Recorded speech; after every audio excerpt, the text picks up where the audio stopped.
Hello, everyone. I am Penny Bongato, and I welcome you to POWERinU's complimentary webinar.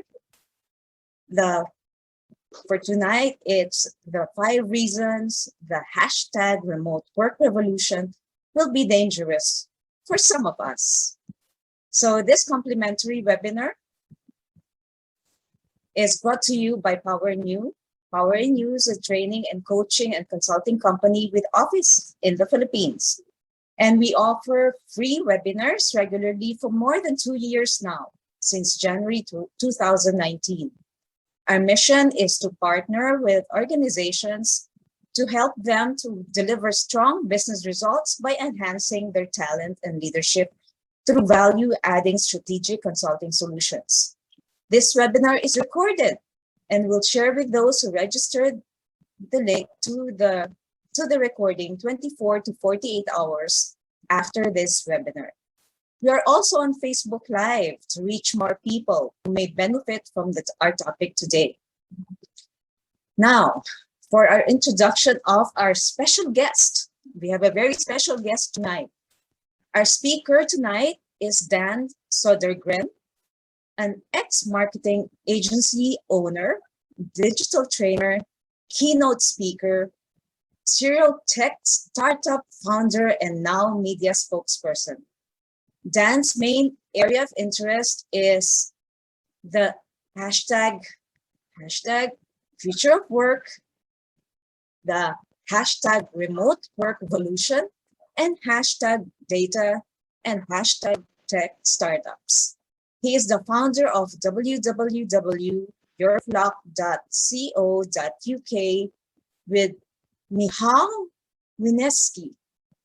In his spare time, Dan is a digital marketing and technology expert from the BBC, donning the cape of consumer champion on shows like BBC Watchdog, The One Show, The Rip of Britain, and marketing tech specialist for super shoppers and real, fake, and unknown. His favorite would be reviewing the newspapers for a tech POV for BBC Breakfast. Dan is also a host and guest on podcasts and webinars, speaking as a futurist, as well as being a guest on countless radio shows. He volunteers as Diversity and Inclusion Head for Manchester Publicity Association to change opportunities for underrepresented groups in the creative, digital, and tech industries in Greater Manchester. Dan's main interest is in the future, be it the future of marketing or the future of work, or how technology will change the world for the better under the hashtag Tech for Good and hashtag Tech for All movement. We are very privileged to have our special guest all the way from the UK. So everyone, let us welcome our speaker, Dan Sodergren. Hello, everyone. Hope everyone's well. Obviously, with all the things that just happened with Facebook, it's an interesting world. I was just literally on the radio talking about that, and actually on the BBC. Can everybody see my screen? Can you just pop into chat whether you can see the screen? Yes, we can. Marvelous. There you go. There you go. And then so I can start. So yeah, I think Elaine and other folk and Justin Penny did a great job introducing me there. So yeah, POWERinU, 5 reasons for the remote work revolution will be dangerous for some of us, and it's going to be key. So don't worry too much about watching my face in this presentation. My face is not my best asset, to be fair. It's much more about looking at the slides and making sure we can all see them. So key thing for us really when we think about this is how are we going to live in the future? What can we really do about this remote work revolution that's going to happen? And you know, I talk about this lots and say on the BBC and other places, and it's my job. It's my job too. So I'm very happy to be here today. Very happy to be able to share with you some of my thoughts and the 5 things that we can do about stuff. So one of the things that I do occasionally is quote myself, which is tremendously egotistical, I know, but said this about 5 years ago. I said, without the right people and the right technology, with the right people and the right technology, you can take over the world. But without them, that world takes over you. And it is exactly where we are today. With the right people and the right technology, you can take over the world. But without those, the world will take over you. And this has just happened. I mean, literally with the Facebook going down and all sorts of stuff. You know, we realised how fragile the world is, but also how much technology makes a massive difference to what we're all doing. So remember, there's only three things in life. There's only three things. There's time, there's money, and then there's energy. Time, money, and energy. Now, I'm not going to argue from a philosophical point of view whether there's more. I think you could put love most probably in energy. I'm a bit of a hippie, so I'll say love as well. But time, money, and energy. Now, I'm most probably going to run out of time because I talk very, very quickly, and I'm going to try to slow down how quickly I talk. I promised that I would, and so I will. I haven't had my normal 3 cups of coffee before the morning starts up here, so but I won't, of course, run out of energy because this is a topic that I absolutely love and adore. However, depending on how much you've eaten, if it's the evening there or lunchtime, depending where you're watching this, you might have a food coma. So just be careful. Be careful if you have a food coma. Please don't.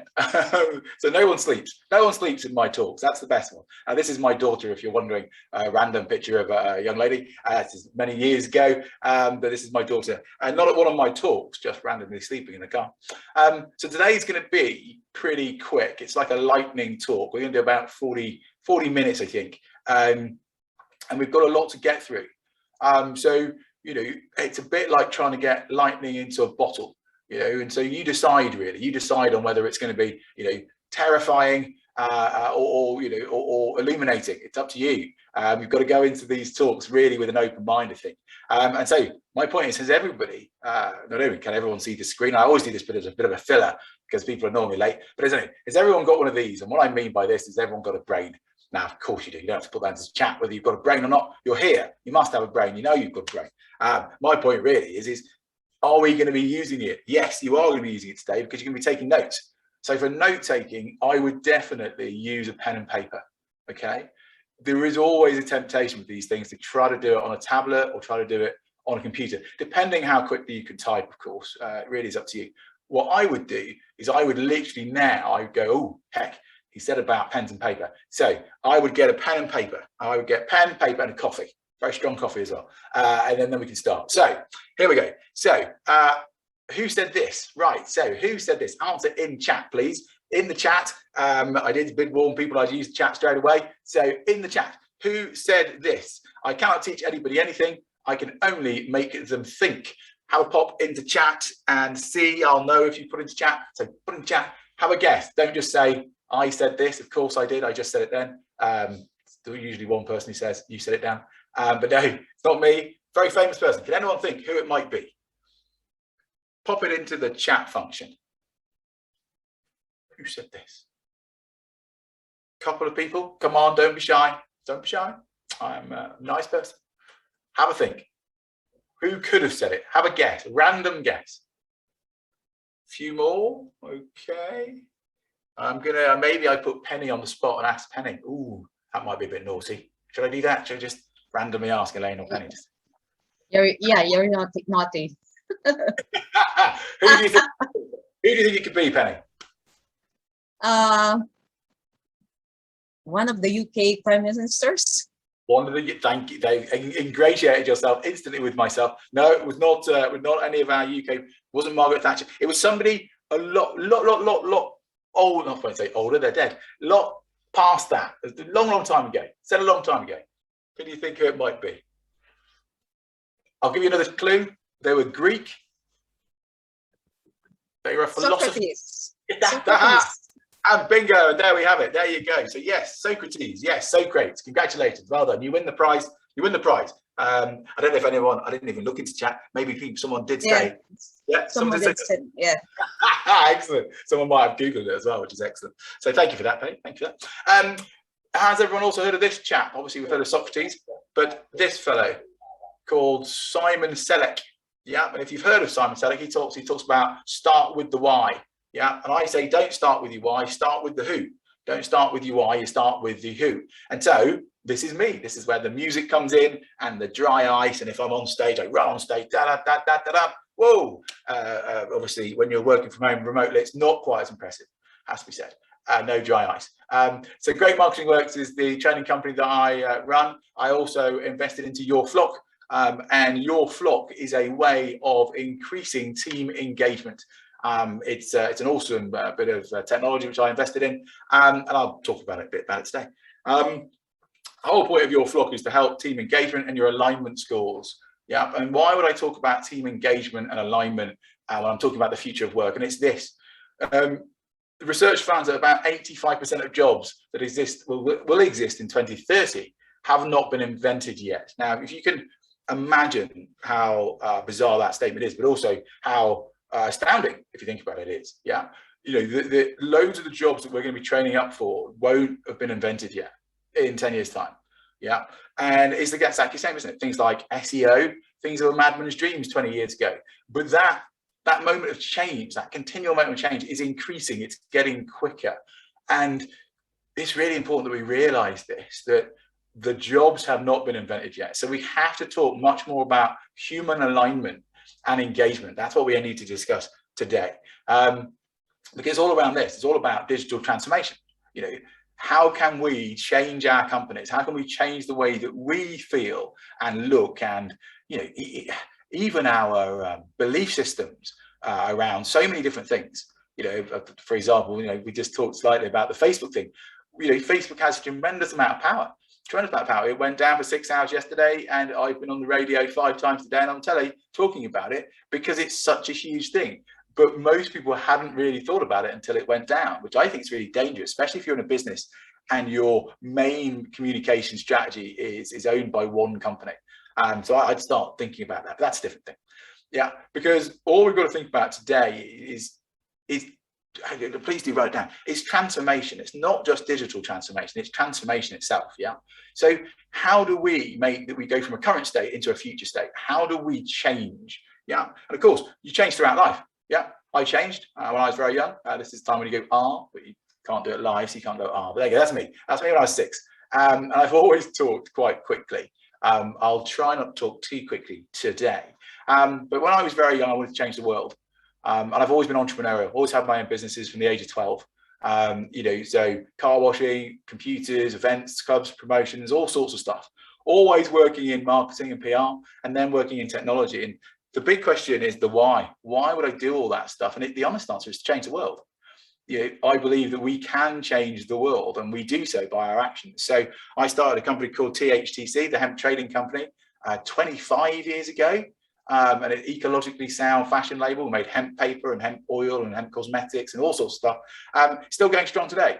Much bigger than it is on these old shots from many moons ago, but they do make me smile because they make me reminisce of these times. It's now a very successful label and almost global sensation, which is brilliant. You know, and more people are doing stuff with hemp, and more people are doing things with the environment, and we need to, because we need to save the planet. Anyway, with that company, I started off with very little money. Yeah, so I had to learn this thing called guerrilla marketing. Yeah, guerrilla marketing. Guerrilla marketing is the ability to do marketing, but on a very, very small budget. And that's what I would suggest that perhaps that's something else I teach, but I'm not going to teach it today. But it's worth thinking about. Anyway, get back to my story. I did that for a variety of different brands, obviously not these ones, and it became a company called Spearfish. We're in a marketing and events company using guerrilla marketing tactics to do things like Euroculture and events for 14,000 people in Manchester, and then work for loads of cool brands like Red Bull and EasyJet, and all these kind of folks. Company grew and grew, won a few awards, turned over this much. I'm not going to ask in chat how much you think that much is. It's £1 million, if you're wondering. If you Google £1 million in fivers, the picture you get. There you go. I sold the company, went to Mexico. That's not me. Will be at the rate I've been eating tacos. It was National Taco Day yesterday, but there you go. But the rate I'm eating with lockdown on as well in the UK, certainly could become like that gentleman. Hopefully not. Anyway, I found my values. I found my personal values sitting under a tree in Mexico, and realised that actually I didn't necessarily want to do what I was doing before. Sadly for me, I promptly lost all my money. Yeah, oopsie daisy. Came back with £3.75 to my name. My advice is don't sign a contract in Spanish unless you speak Spanish. It's a basic, really. There you go. Never mind. Came home, tail between my legs. That's what that one stands for. Tail between my legs. And an old business mentor of mine said, "Help!" I won't do the voice. said, help small businesses instead, Dan, because that's what you're about. And that's what I do now. I help small businesses grow. Obviously, I invested in your flock as well, but I help small businesses grow. And I do that with a variety of different folk, which is cool. I do talks around the country with this chair, with people like this chap. This is a very old slide, a chap called James Kahn in the UK. This chap, Theo, second name I can never say. So I think it's Baptistis. Dragon's Den again, won't be for everyone on the call. We must really won't know who this person here. Does anyone know who this lady is? She's quite famous. Does anyone know who she is? Yeah, of course, you'll get the joke. Of course, it says it on the slide. Of course, it's Julie Mayer. It says on the slide there. Now, the point being is all that's a learning thing. Yeah, so watch the slides, not me. Watch the slides because the answers are in the slides. There you go.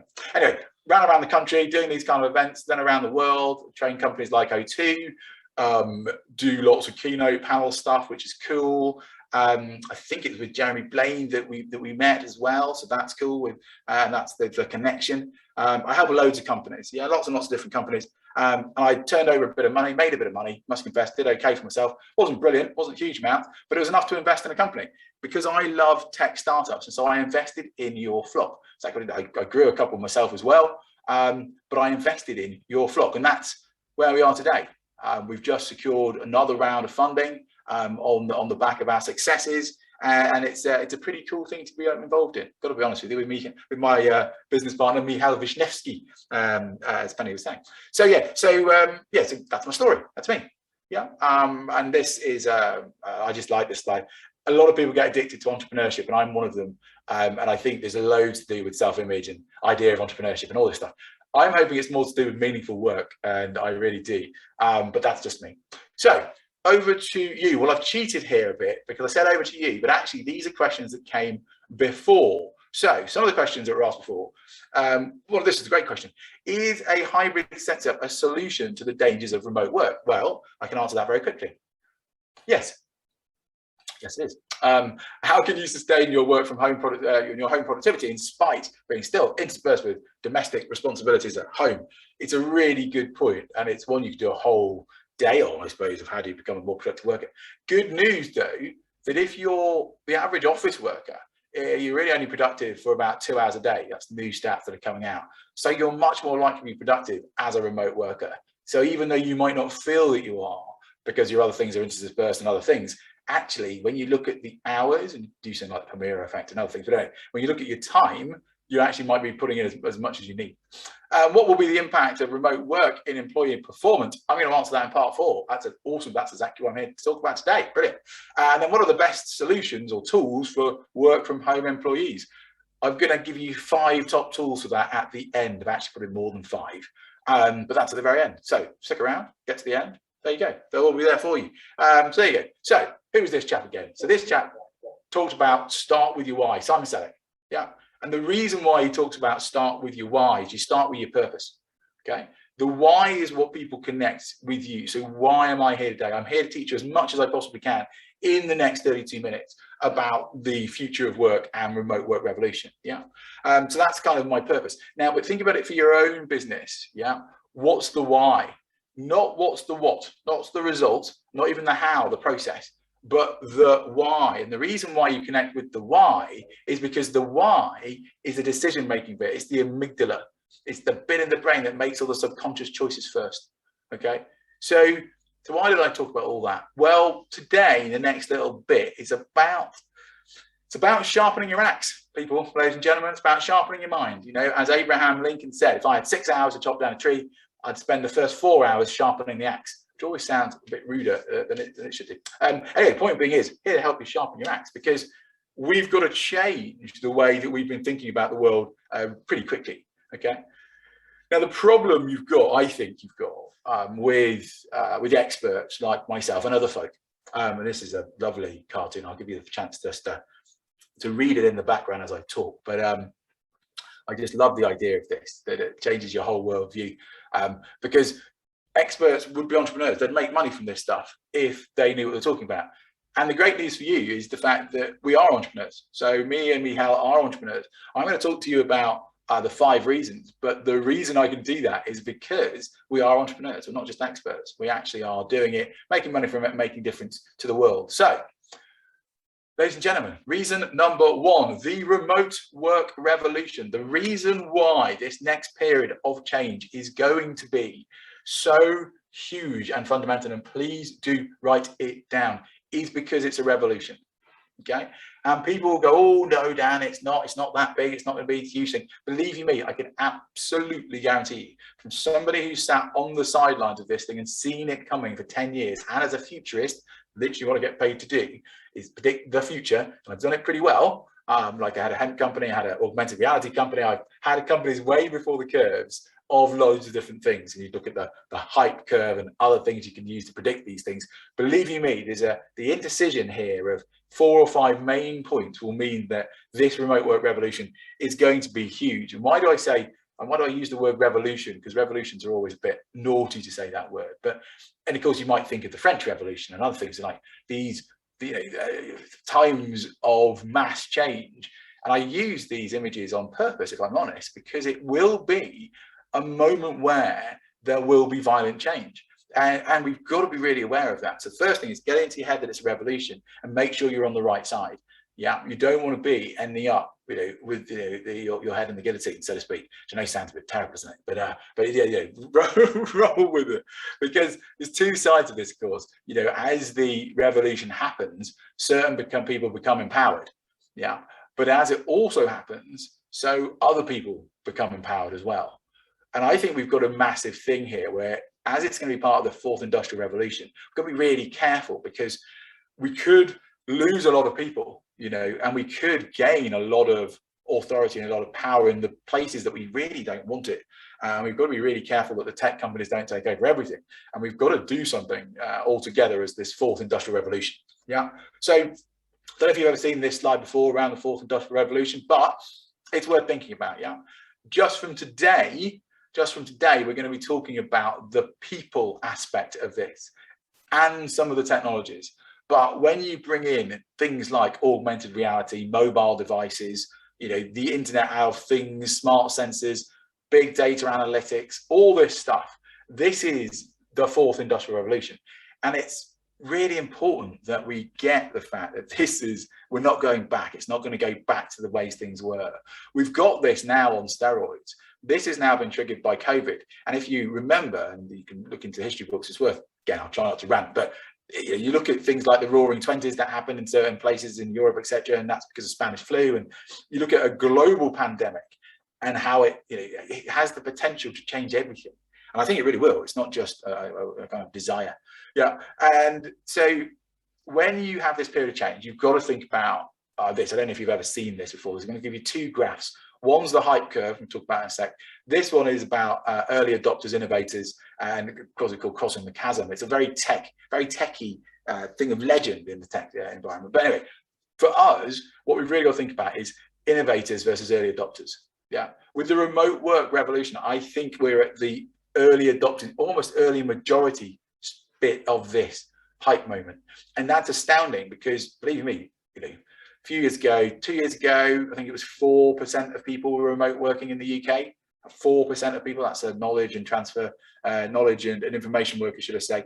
So that's not very many, and now it's insane. It's like 80% of people are doing it. Yeah. So I think 14% actually want to go back, but that's a different thing. So think about that crossing of the chasm. Think about the hype curve as well. Yeah, the hype curve is basically when people get very excited about a technology or a situation like the remote work revolution, and they overpitch it, and it becomes hype.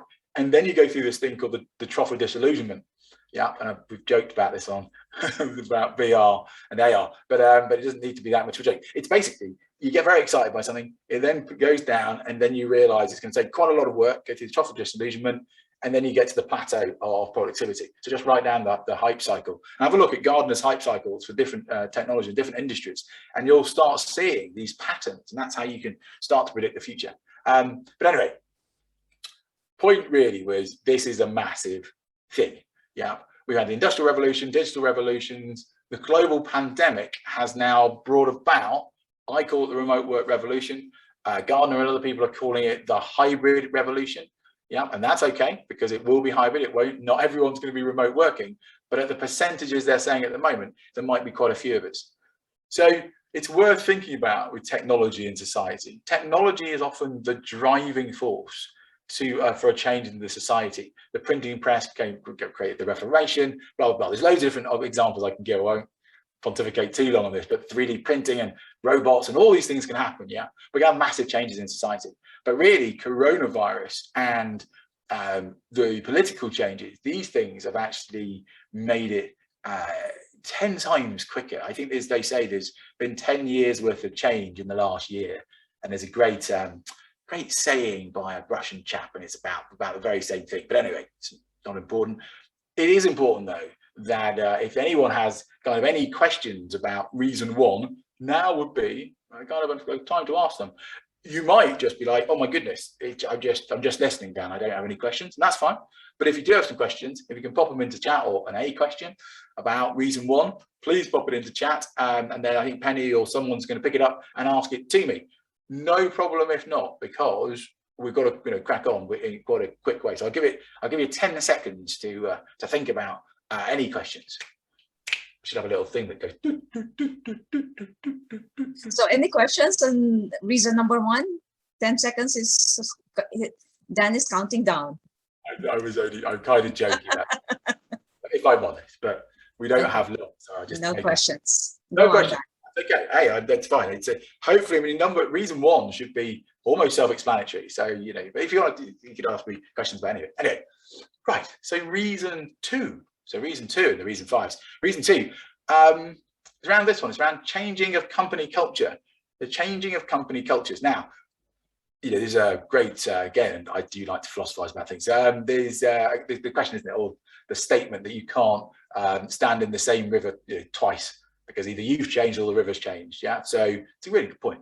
Change is the only constant, as there's other much cleverer people than I have said, and they're absolutely right. So it's worth thinking about that. The world continually changes. It's just the speed of change. Okay, the speed of change has changed, and I'll give you an example of this one. Yeah, so this is the number of years it took, and you might have seen this slide before. It's quite an old slide, to gain 50 million users. Yeah, this is how long it took. It took the airlines 68 years to gain 50 million users. Okay, and then cars were a bit lower. It keeps going. Computers were 14 years. Yeah, and then Twitter was 2 years. Yeah, and then Pokemon Go was 19 days. Now, the reason why you can get 50 million users, but believe you me, there's computer games now like Fortnite did it a lot quicker than 19 days. Yeah, even I won't bore with details, but the pace of change is increasing. The frequency of change is increasing, and also the potential for this change is increasing. Yeah, one of the ones which I find really fascinating, this comes from a chap called Daniel Priestley. He's got a really good point. That in 2010, about 7 billion people on the planet, and about 30% of them were online. Yeah, in 2020, that had doubled. Okay, so it was 60% of people were online. Yeah, that's higher now in 2021. Yeah, with the outages that happen with Facebook, etc., we know the power these tech companies have. But this is what's really important. It's the ability of a lot of the planet to now play on the internet and to work on the internet and to remote work. That changes pretty much everything. And the changes that have happened because of COVID, we're not even seeing them yet. The first changes that people start remote working more, yes, but there's much deeper changes than that, because then businesses start to look at the other billions of people that could work. You can be in the Philippines and work for the UK. You could be in the UK and work for someone in the Philippines. Global barriers get broken down. And also, if you then have lockdowns and other things, it's the other way around, isn't it? Physical barriers get put up. And so the potential of the access to fast internet, I cannot stress enough how every government of the world should be investing in super fast internet for their people, because that changes the world and changes the economic power of that person. Yeah. So I'm always about change. Yeah, that's what I'm about. Digital transformation and change. So why am I talking about company culture change? Because the big thing's already happened. Yeah, the big event that was from outside has happened. And that means now that 39% of knowledge workers would leave if you say get back to the office. And if you notice, if you have a look online, look at what's happening with Amazon, look at what happens with Jeff Bezos' True Blue project. Look at what's happening, you could argue with Facebook, you could argue with most of these companies. Look what happened. PwC are now saying you can be completely remote. The companies that are saying you can't be completely remote, they're finding it, they're finding people are leaving, yeah? In a survey of more than, I think it was actually in the end, 40,000 global workers, Microsoft found that 41% are currently thinking about leaving their employer, okay? 41% are considering leaving their current employer this year.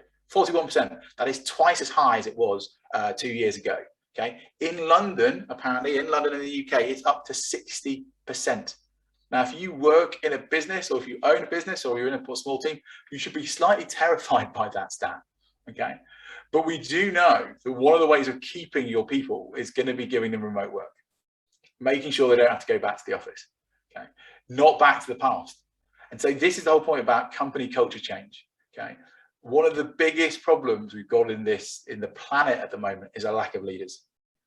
And employees realize this. 71% of employees say the leader is not ready to lead them into the future. Just imagine how scary that must be to work in a company where you believe, and almost 3/4 of us do, that the leader isn't prepared, doesn't have the ability to lead you into the future. Change your boss. So change, all about change. Now, huge opportunity around change, of course, there always is, but there's lots of different ways of thinking about it. There's loads of different models that you can use around change, and they're fascinating. I'm going to teach you at least one of them. And not this one, but it's worth doing a screen grab for it. So the 8, I think it's, I don't remember exactly who it is, but it's a good one. This is my favorite. I just think this one's better. So this is managing complex change model. So what you need in life is, to get change to happen, you need to have all these pillars. You need to have vision, skills, incentives, resources, and action plan. Yeah. So vision, skills, incentives, resources, action plan. That's to get change to happen. Okay. Now, if you don't have an action plan, then you're just kind of treading water. It's the treadmill effect. Yeah. There's lots of different. So each time one's missing, then I'll tell you what, I'll do something that's a bit more complicated. Okay. This is a bit more complex because I like to get a bit more geeky about stuff. But I am going to send you these in notes, so you don't have to worry. Yeah, this one's a bit more complex, but it basically shows the stairways of successful innovation. It basically shows where there are lots of different places where things could be missing, and when they are missing, you don't get success.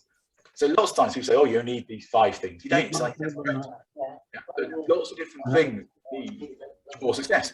Yeah. If you miss any of those bits, then there's a problem. Yeah. So let's say if there's a lack of communication, then the change people feel they're disconnected, and so the change doesn't really happen. If there isn't commitment, it's on and off. Yeah, if there's not the resources, then it's not seen as being serious, and it can't be. If it's not the skill set, it's ineffective. Yeah, one of my favorite ones, if there's not a timeline, people really don't ever put timelines on stuff, which they should do, because from a coaching point of view, you have to put specific things. You have to be smart with your deadlines. Anyway, I'll send you these. I'll send you these because I knew that I wouldn't have time to talk about in deep change. Point being is, change is needed. You need all these bits in change. Change would be great if it was simply something that stood in your way, and then you can just push the first one and everything falls down. Now, you could argue that's a mindset now. A mindset is actually, if I just try hard enough, I'll change the world. And that's okay. That's what I used to believe when I was a kid. And that's fine, because some people can, but it's only because they've got the 7 or 8 pillars of change in place when they make that moment. That's why they become legends. Anyway, why did I talk about all that? Because it goes down to your teams again. Yeah, if you want to be able to be on top of this cultural change, which is happening to you, you have to be engaged with your team. You have to be talking to your teams. You have to know them.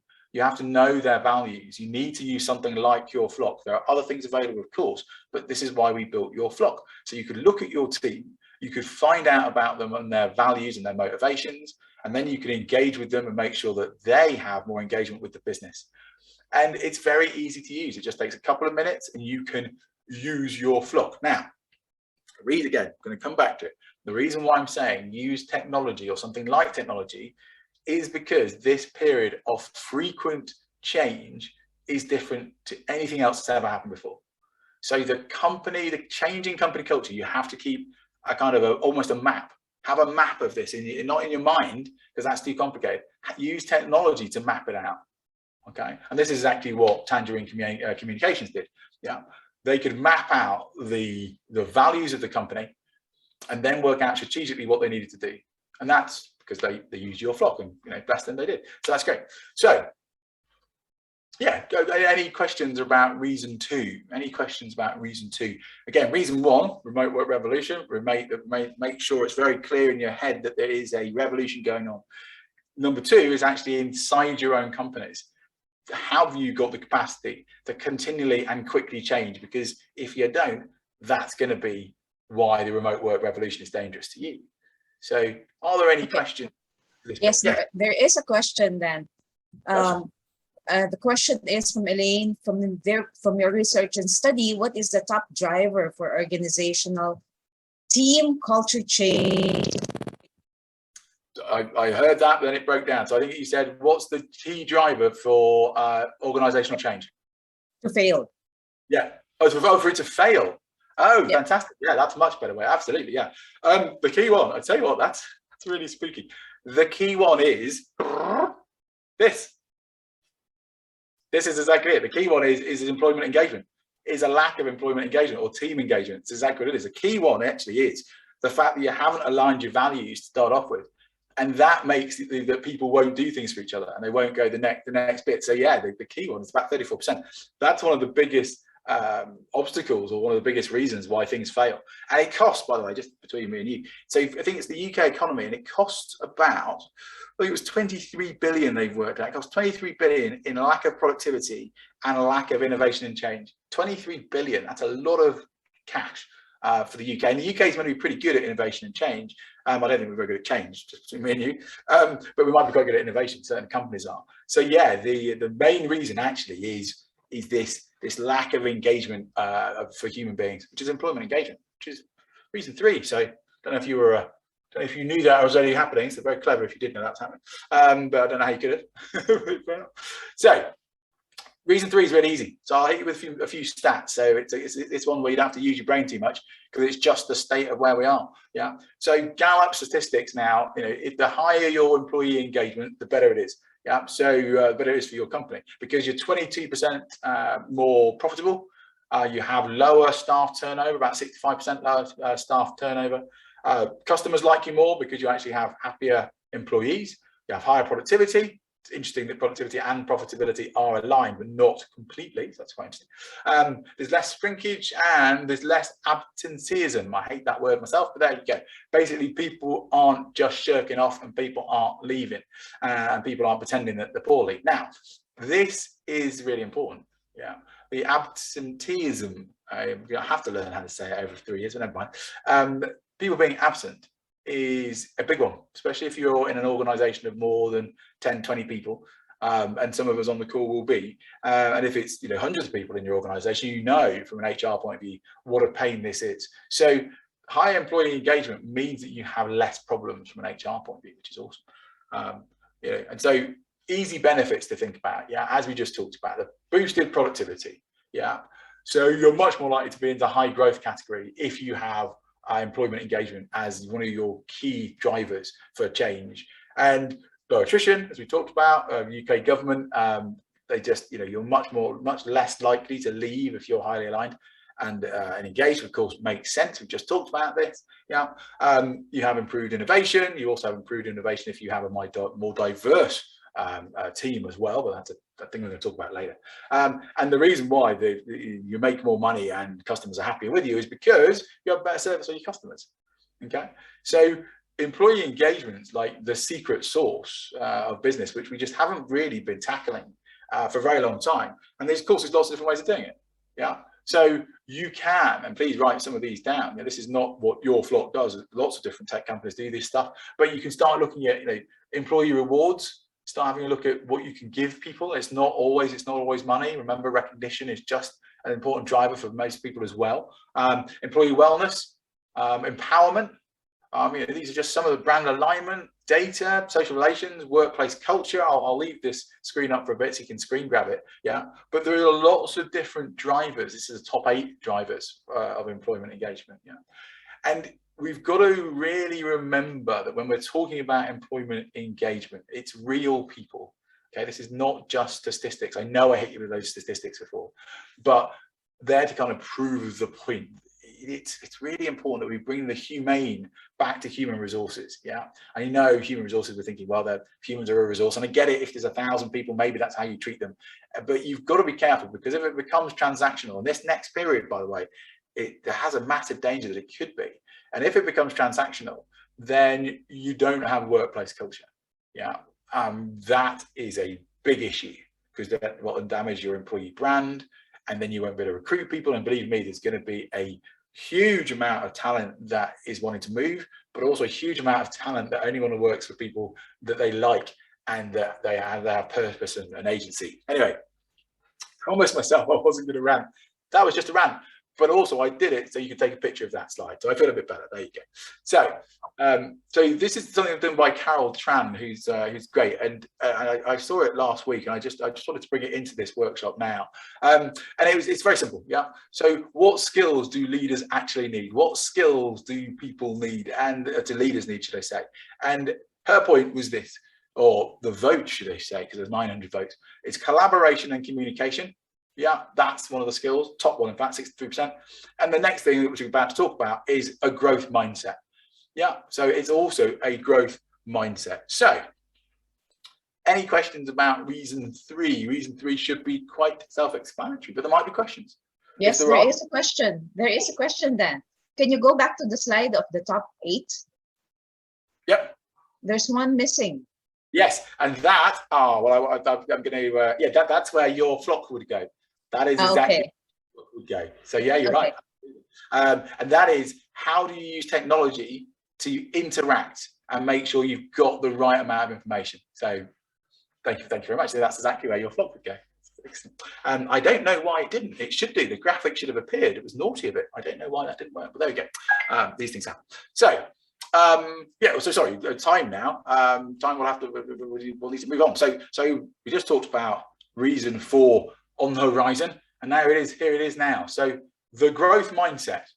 Everybody on the call most probably already has a growth mindset. You most probably don't have a fixed mindset, because you're coming to something today, you're wanting to learn new things, you're doing things differently. So my guess is you don't have a fixed mindset. You've got a growth mindset. And that's actually what we've got to do. We've all got to realize it's lifelong learning. Yeah, but that's for everybody. It's not just for our employees, it's for us too. So hopefully you've all seen this. You've seen this past and future. It's been around for a very long time, by the way.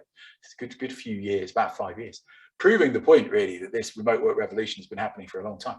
Anyway, and then COVID has just spun it on. So the future for people, and this is to do with the growth mindset, is that you can work anytime, work anywhere, use any device, you know, create your own ladder. And the creating your own ladder is really key as well. I think a lot of HR people have been trying to, I've got to be careful with words.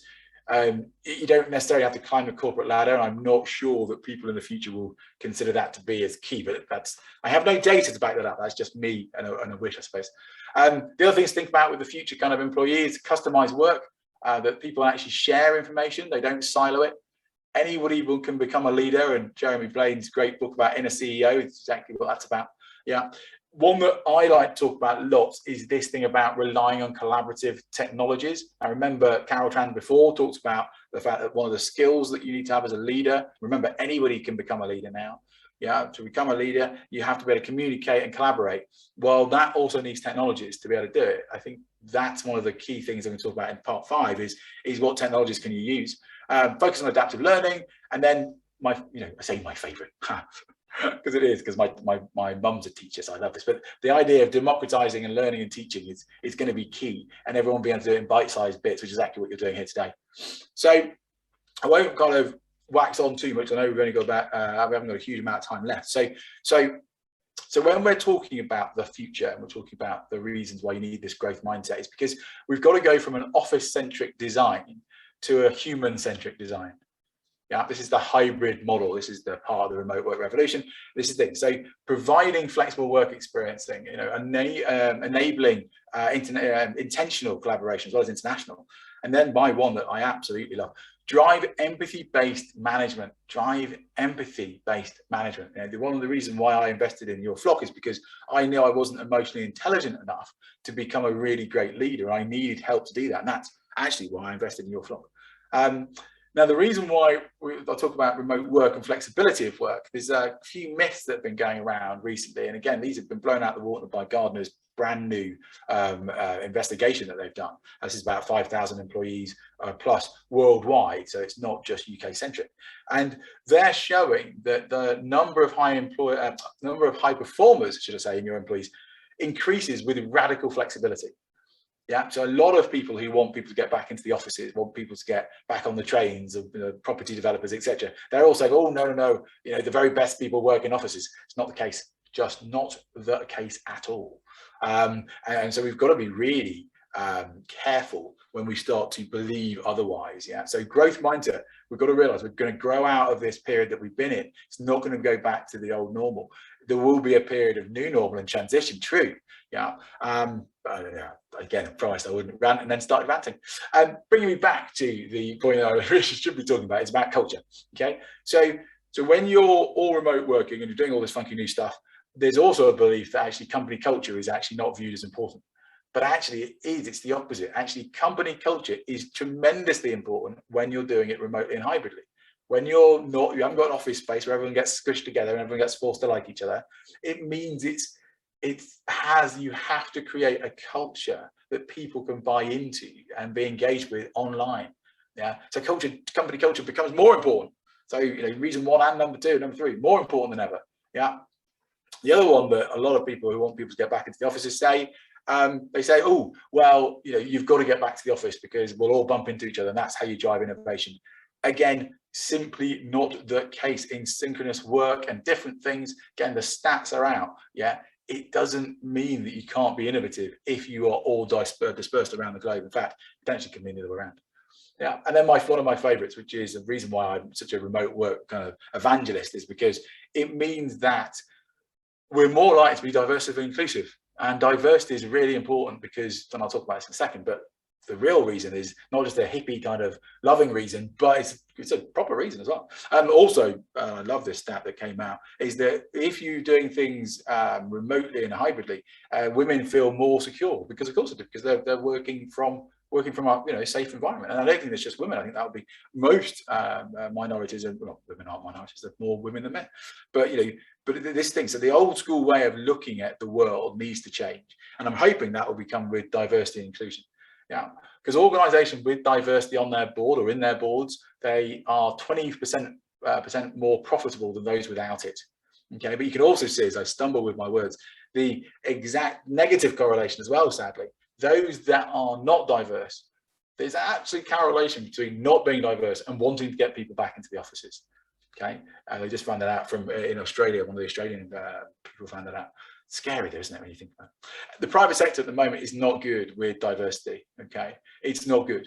And I suppose that's why I'm saying with the growth mindset, you've got to challenge your board, because if you're not challenging the board and you're not challenging yourselves, especially around diversity and inclusion, then you're literally going to be playing it safe. But right now, playing it safe is tremendously dangerous. Okay, so we don't have any time for questions about reason 4 because I don't think we have time. I'll just check my watch. However, let me just check. No, we don't. So, any questions about reason 4? I almost said season 4 there. Any questions about reason 4? If you have any, throw them in. It's not a problem. It could be a question about something else, but it's cool. Reason 4. I thought we might have a couple of questions, but no, fair enough. Penny. There's a question here, another question. Establishing a culture of empathy at work is challenging when people work remote or virtual. Can you share best practices on how this can be, how to overcome this? Yeah, no, absolutely. I mean, that's exactly why we built your flock, for that very principle. So thank you very much for that, because it's absolutely true. It's like why we built it. So you can use a piece of technology. There are other pieces of technology out there that can give you the data that can help drive more emotionally intelligent behavior. Yeah. Now, when you're talking about empathy, empathy is the ability of putting yourself into their shoes. Now, I've got to be careful with words here because I sometimes get them wrong. So I believe that when you use data and when you use feedback and when you're listening, then you're more likely to have an empathetic moment which drives your decision. Okay. If you're not listening and you are territorial or dictatorial or whatever, whichever words you want to use, and you're not listening to your employees, that's when you can lack empathy, because you lack understanding and you haven't listened. So take it a step back. Yeah. What do you need first? Well, you need to be able to listen. You need to be able to listen, get the data, and then you can start being empathetic, because it'd be really hard to be able to ask yourself, how can I become empathetic? How can I have empathy if I don't know anything about the person? The answer is, of course, you can't. Yeah. So there's a difference between demographic and psychographic. So you might know them demographically, but you don't know them deeply enough psychographically to you really use empathy. Hopefully that answers your question. The answer actually is with time and technology. And actually its answer is reason 5. Spooky. Team engagement analytics. That's exactly the answer. Yeah. So why should we care? Why should we care about all this stuff? And the answer is that right now we're in this situation where people are more burnt out than almost ever before. Yeah. 44% of employees are burnt out than they were a year ago, and that's much higher than it was before. And of course, the reason being is the fact we haven't gone on holiday. I've not been on enough holidays. I don't know about anyone else in the room or in the globe, but we haven't been able to. We haven't all been able to do this. So, and we've all had the stress of, the COVID situation and political things and loads of other stuff that's happened. And this massive period of change creates anxiety. So it creates burnout. And the reason why it also creates burnout is if people are not connected with your company, and you haven't been empathetic, and you haven't found out about them, you haven't used something like Your Flock or Pecan or Glint or loads of different players out there, all have specializations. Your Flock is specialist to individual motivations of the team. If you've got more than 100 people, or maybe 150, I'd use something like Glint or maybe Pecan. So what I've done as well, because I am lovely, is I've popped here, because I thought this might be a question, I popped here in this link, there are 16 different employee engagement software tools. Yeah, so that should answer any of that particular question as well. There's 16 in there. Not one of them is Your Flock, by the way, because of course this wasn't just an advert for Your Flock. This next bit is an advert for Your Flock, of course, because we're not in the 16. We're a tiny startup. Yeah, and we are based around individual values, so we're very different to those ones, and we are very, very, very easy to use. I can use it, so you can become more empathetic and make more data-driven decisions and have a better team that's more engaged by using Your Flock. And the reason why I get so excited at this point is because by using Your Flock, you get more data. And data, people have always said, is the new oil. But actually, I believe it's the new soil. Yeah, and David also believes this, which is great. But data is the new soil. It's a lovely way of looking at it, because that's what it is. If you get to know people better and you can enrich your behavior, but also enrich your relationships with them, then they're more likely to stick around. Yeah. But that data is actually key for the foundations, for the soil for your company culture. From a massive geeky point of view, I would argue perhaps data is more like CO2, because we all naturally give it off, and we really as companies should be harnessing it together and then creating much more organic companies. And again, you could do a whole talk about organic, the joys of organic versus whatever, because that's the future. The future will be being very adaptive, being very live to the environment, and being organic in the growth, and that's the way it will be. Anyway, Jim Carrey said this. He said, "The truth will set you free," and that's what all these companies are doing. All these companies are looking at the data of your individuals, plus your teams, plus everything else, of what you call people data analytics companies. And there's lots of them. We are just one of them. 2019, GP Bullhound, very big company over in the UK, they predicted this would be what would happen. Employee engagement would go high tech. And this was in 2019. This was before the COVID hit and everything got sped up by 10 years. Yeah, so right now the wave of change is coming, and you will need a surfboard. Yeah, you cannot do this by yourselves. So did promise that I'd talk about a couple of other tools as well, so I'm happy to do that. So if you're talking about psychometric testing, then there are things like 16 personalities, which is Myers-Briggs one. You can do that online for free. It costs nothing at all. 16 personalities, worth doing. Belbin, again, not free. If anyone's here from Belbin, hello, great believing what you guys do around the teams and stuff. And I like the guys who work there. I won't name drop people, but there you go. And then Insights Discovery, yes, another good tool. Don't think it's free. That's if you're kind of red and orange or yellow and all these different things. Just another prism of thought there, really, or a lens that you can look through. And then crystal. Don't know if anyone's heard of crystal nose, but crystal nose, not nose as in nose, but it's in crystal, K-N-O-W-S, crystal nose, which is a really interesting way of doing 16 personalities online. And it looks into LinkedIn, and then it decides if you're an ENTP or whatever you're going to be through your LinkedIn profile. Fascinating. I don't know if it's absolutely precise, but it's still really interesting to do. And I think it's also free, so it's a good fun thing to do.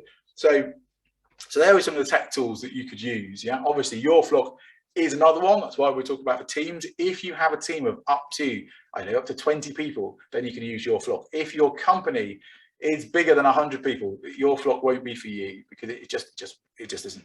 Yeah, but if you have more than 100 people, but your team has only 7 people in, then use your flock. It's just because it's about team dynamics. That today was not only about team dynamics. It's about 5 things, isn't it?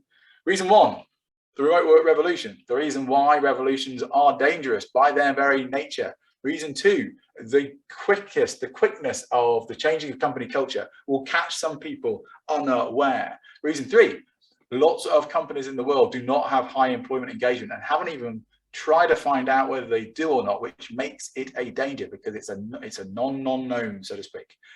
Number 4, lots of leaders do not have a growth mindset, and so they are retarding their whole organizations by simply not understanding that everything is possible. And then reason 5, team engagement analytics. This is the forefront of this way of thinking. If you want to mitigate the dangers of the remote work revolution, use team engagement analytics, not just using your flock. Your flock specializes in team engagement analytics, does those 3 values and motivation. So I'm going to say it's the best because it's one I invested in, but it's not the only one out there. Yeah. So that's the T. That's the T. T-E-A, as in team engagement analytics.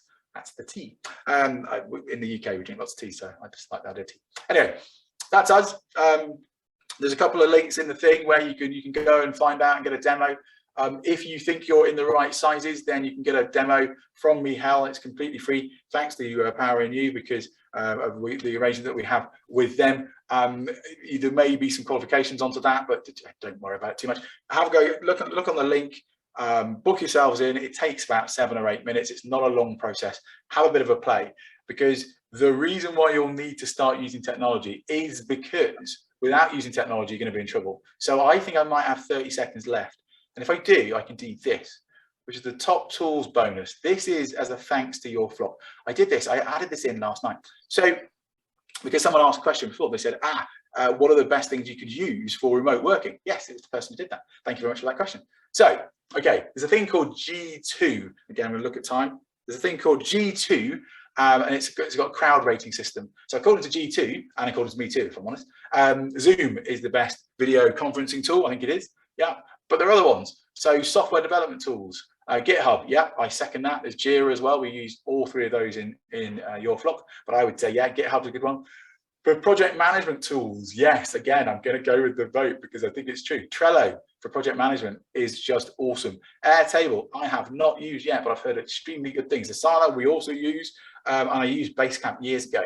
I just don't really like them as a company because of their company culture, which is coming from the top and is apparently a bit evil. So there you go. And then there's top-rated communication tools. So there's Slack. Yes, at your flock we use Slack. We don't use anything else. There's HipChat and Stride, and then there's Flock. Now, point being here is this is not your flock. So team communication tool, that's Flock. That's a different company. We are called Your Flock. So if you're looking online, look for Your Flock, because we're about team engagement analytics. We're not a communications platform. Flock is a communications platform, which is similar to Slack, but not quite as good. So, Penny, I'm hoping that was pretty much on time. Okay. Okay, Dan, thank you very much. Perhaps you can show the link again, because somebody was asking for the link. There you go. Well, also, I'm going to give you the notes for it, and inside the notes, then you can click on the link, because those notes, I believe, are with the team behind the scenes as we speak, because I've done that. Okay, thank you so much. Unfortunately, we don't have time for question and answer anymore. What we'll do is we'll ask the audience to type in their question, we'll keep it, and we'll send it to you, and we can send it to them right after you answer them. So Yes. I too have a lot of questions because I've read some articles that I'd like to ask you as well. So thank you, Dan. Thank you very much for that. Very insightful. The five reasons, and you've enumerated that. Remote work, remote work revolution, changing company culture, employee engagement, growth mindset, and team engagement analytics. Thank you very much. And we will click the link for sure. Thank you Fantastic. very much. Take care. Okay, thank you, Dan. Okay, so thank you very much, Dan, for that.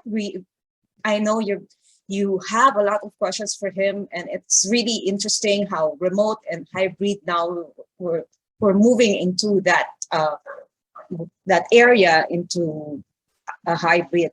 But before we close, we'd like to be able to discuss with you or show to you something that you won't miss, don't want to miss. So please don't miss subscribing to powerinU.com.ph to get updates on events, webinars, and free resources from POWERinU and its partners.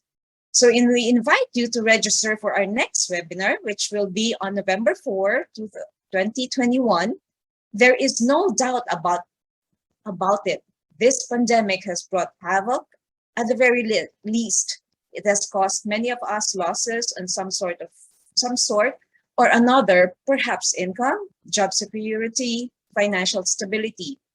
Clearly, the constant at present are uncertainty, volatility, and change. Can we gain some insight or some control or even rise above it? Is it possible? Scams also proliferate left and right, trying to entice people into further losing whatever savings remain, further rendering us vulnerable. We need to be wise, especially when it comes to money and spending. So join our next webinar and learn from legitimate and certified experts on how you can invest in this time of pandemic by seeing the big picture, finding out how you can participate and navigate in this volatility, understanding what drives stock prices, and learning about investment opportunities and sectors you can look into while we are still experiencing this pandemic. Our speaker will be Edmund Lee, the president and CEO of Calum Trading Institute, the premier educational facility in the Philippines that aims to develop successful traders of global equity markets. Everyone who registered in this webinar will automatically get an email invite to our next webinar. So we hope you can join us again November 4. Lastly, everyone can access the recording of this webinar through POWERinU's website, Facebook page, and YouTube channel. Just a reminder, before we officially end, we would like to request you for 10 seconds of your time to answer this 2-question poll so we can get your feedback on this webinar. Just click the link we sent in the chat box, or you can scan the QR code you see on the screen. Your responses will help us further improve. So thank you in advance for your feedback. Everyone, thank you for joining us, and join us again in our next webinar. Don't forget, November 4 is our next webinar. Thank you very much. Bye.